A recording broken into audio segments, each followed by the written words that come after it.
बहुलवाद के बारे में आज हम बात करेंगे। राजनीति विज्ञान में संप्रभुता और बहुलवाद दो चैप्टर हैं। संप्रभुता के बारे में हमने बात की थी, किस प्रकार एक राज्य में संप्रभुता पाई जाती है। अब बहुलवाद।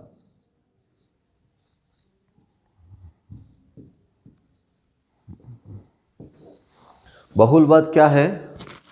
बहुलवादियों के अनुसार राज्य कोई विशेष न होकर अन्य समुदायों की भांति एक समुदाय है। बहुलवादियों की मेन या मुख्य मान्यता ये है। हम बात करते हैं इसके बारे में।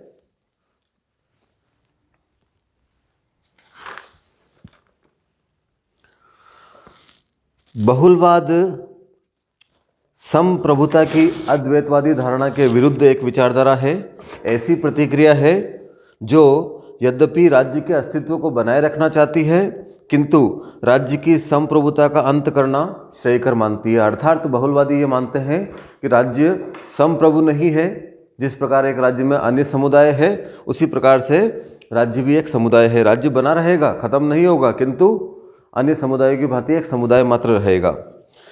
विद्वान हेसियो इसके बारे में लिखते हैं, बहुलवादी राज्य एक ऐसा राज्य है जिसमें सत्ता का केवल एक ही स्तोत्र नहीं है। यह विभिन्न क्षेत्रों में विभाजित है और इसे विभाजित किया जाना चाहिए।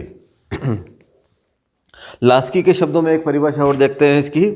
समाज के ढांचे को पूर्ण होने के लिए उसे संघात्मक होना चाहिए। अर्थात समाज के अंदर, जैसे कि एक समाज है मान लीजिए,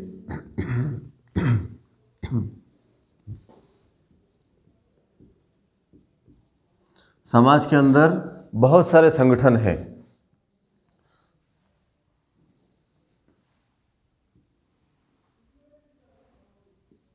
व्यापारी संघ,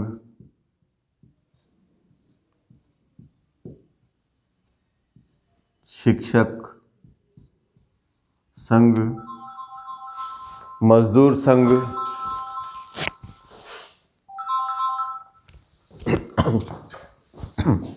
मजदूर संघ इसी में है। मजदूर संघ हो गया। धार्मिक संगठन,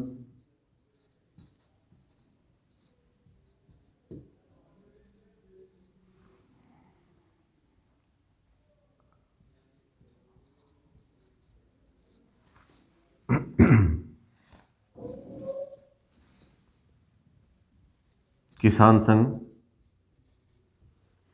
इस प्रकार एक समाज में कई संगठन है और राज्य उनमें एक संगठन मात्र है। राज्य है, रहेगा, किंतु राज्य उसी प्रकार से एक संगठन है जिस प्रकार से अन्य समाज या अन्य संगठन समाज के अन्य संगठन है। तो राज्य की संप्रभुता का बहुलवादी खंडन करते हैं, ये हमें मान लेना चाहिए। अब बात करते हैं बहुलवाद के विकास में सहायक तत्व। बहुलवादी विचारधारा अस्तित्व में क्यों आई, इसका विकास कैसे और क्यों हुआ, इसके बारे में बात करते हैं। हिगलवादी राज्य के विरुद्ध प्रतिक्रिया।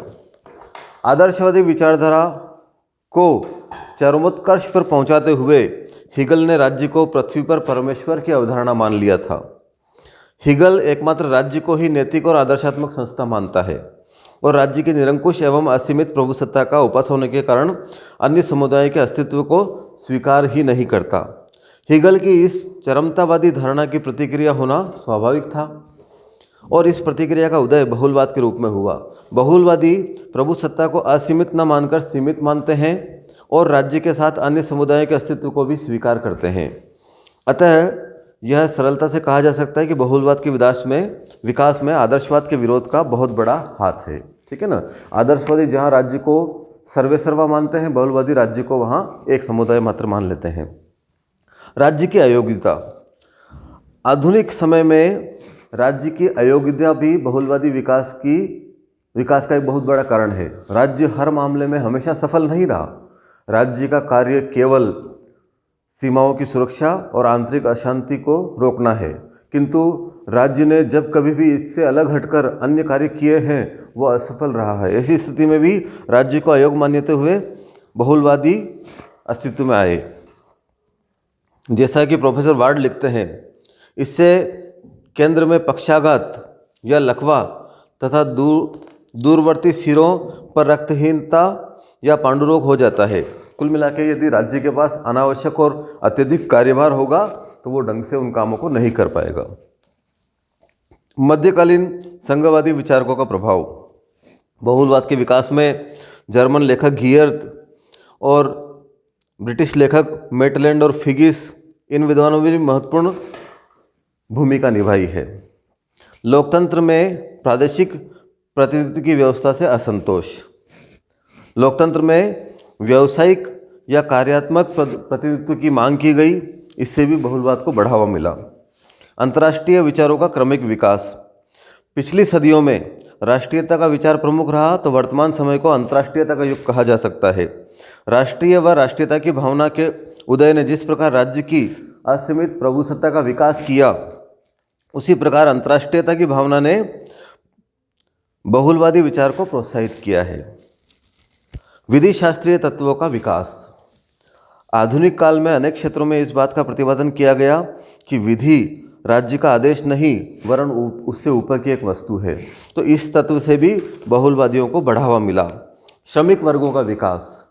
श्रमिक वर्ग जिसके कारण तो पूरी मार्क्सवादी क्रांति हुई, सोवियत संघ के अंदर बोल्शेविक क्रांति हो गई थी, समाजवाद का विकास हुआ, समाजवाद की स्थापना हुई। तो श्रमिक वर्गों के विकास ने भी राज्य की प्रभुसत्ता को मानने से इनकार किया है। प्रमुख बहुलवादी विचारक हैं Gierke, Maitland, Figgis, Krabbe, Paul Boncour, A D. Lindsay, Miss Follett, Ernest Barker, G D H. Cole और हेरोल्ड लास्की इनके नाम प्रमुख रूप से बहुलवादी विचारकों में माने जा सकते हैं। अब राज्य की प्रभुसत्ता पर बहुलवादी आक्षेप। बहुलवादी राज्य की प्रभुसत्ता का क्यों विरोध करते हैं, इसके बारे में बात करते हैं। पहला बिंदु है समाज की वर्तमान स्थिति और रचना के आधार पर। वर्तमान समाज में राज्य के अलावा भी अन्य बहुत सारे संगठन मजबूती के साथ उभरे हैं जिन्होंने राज्य के विकास में, समाज के विकास में बहुत योगदान दिया है। तो ऐसी स्थिति में राज्य के ऊपर आक्षेप हुआ। ऐतिहासिक दृष्टिकोण के आधार पर बहुलवादियों के अनुसार इतिहास इस बात का साक्षी है कि ऑस्टिन के पूर्ण प्रभुत्व संपन्न राज्य की सत्ता कभी नहीं रही।